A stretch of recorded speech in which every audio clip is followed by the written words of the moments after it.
Hi, this is Bill Lancaster. I'll be your host for this video on choosing a finish for your wood projects. This is my third attempt to do this video, and so somehow I managed to jerk the audio cord loose on a previous one, and I've got a new computer to work with, so we'll see how this goes. But anyway, choosing a finish for your woodworking project, I do a lot of bowls, is a difficult process because there's so many choices out there, so many different finishes. So I'm just an amateur. If you know a professional who does wood refinishing or does furniture making, go to them and take a class with them if you can, because you'll learn a lot. Meanwhile, I'm doing what I can do, and what I'm sharing with you today is only what I have learned over the last 10 years or so about finishing. So there are a lot of choices, as I said, and I'm going to show you kind of the choices that I have pulled out here. You see we have everything, all these different things that are possibilities, and it's just mind-boggling. So what I have tried to do is arrange them from what I call soft finishes over here to hard finishes over here.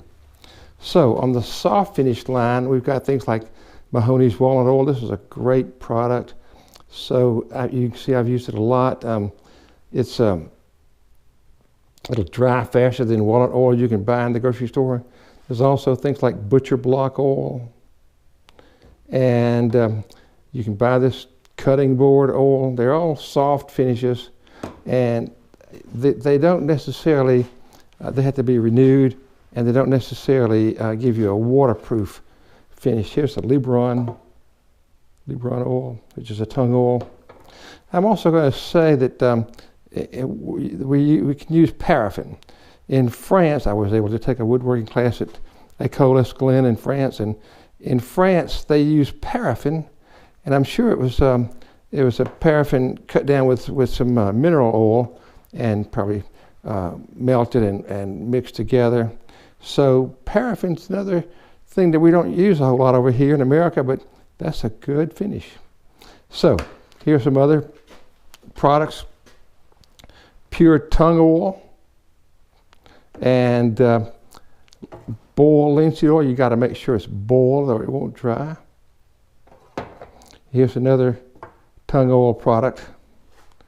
Now we get to the things like lacquer.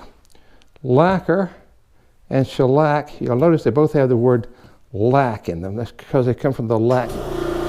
Oh, it's my compressor. I forgot to turn it off. Hang on a second.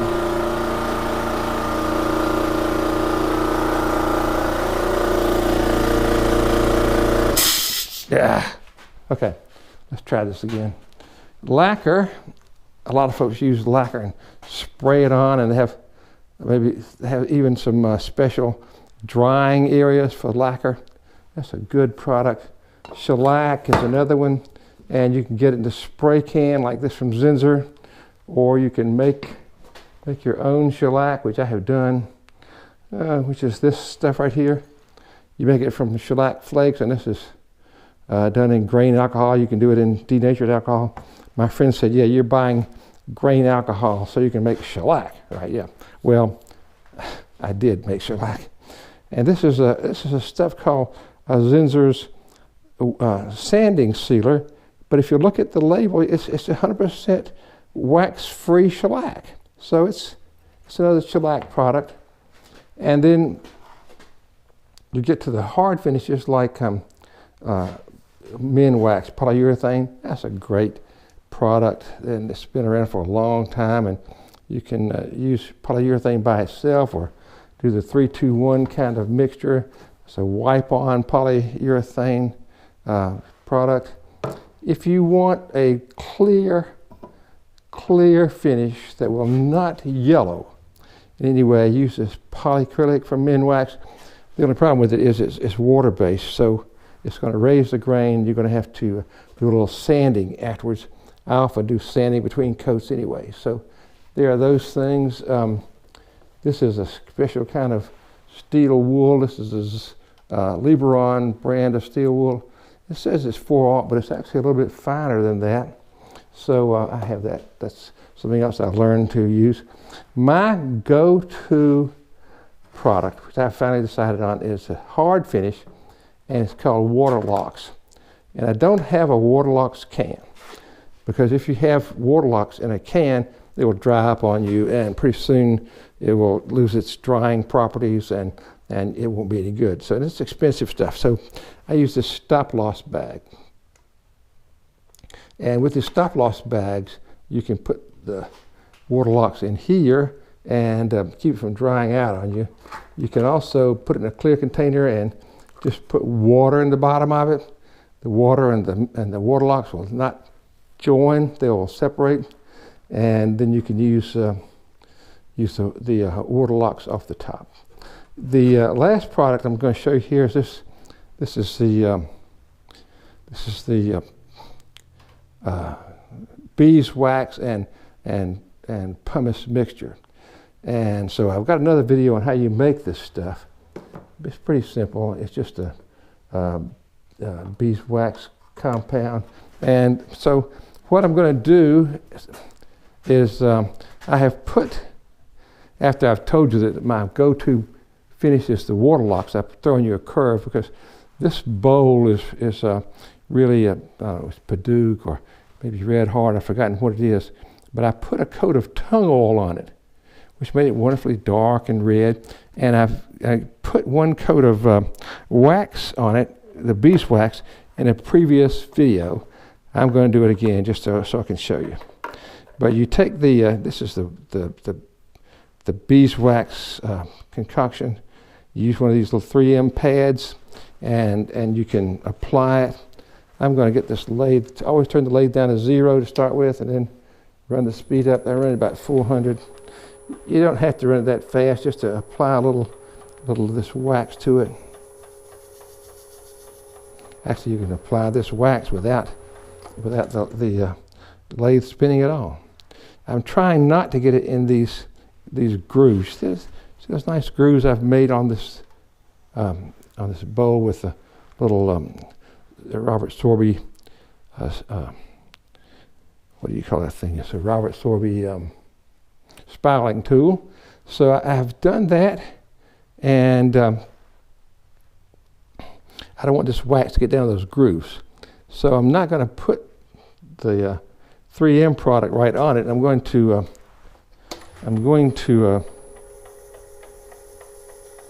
use a little kind of leftover wax to do that part. Now, what you do is you speed this lathe way up. So you see this is the line of fire.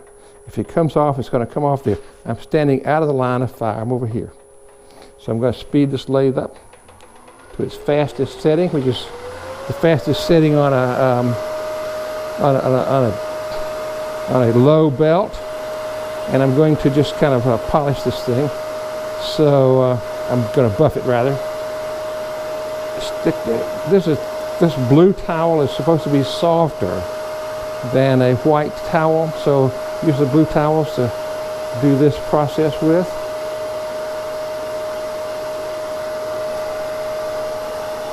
Keep your fingers out of the chuck. I've got these little extended jaws on this chuck, which give you more room. Now, I've got a little bit of wax on this cloth. I'm just going to touch that spot right there. Touch the rim, just to give it a little bit of wax. And let's see what we got.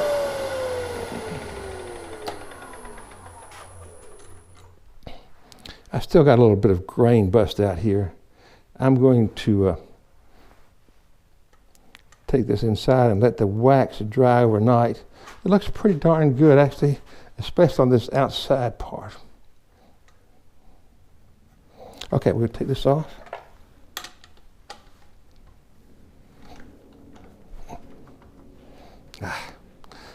Not enough hands.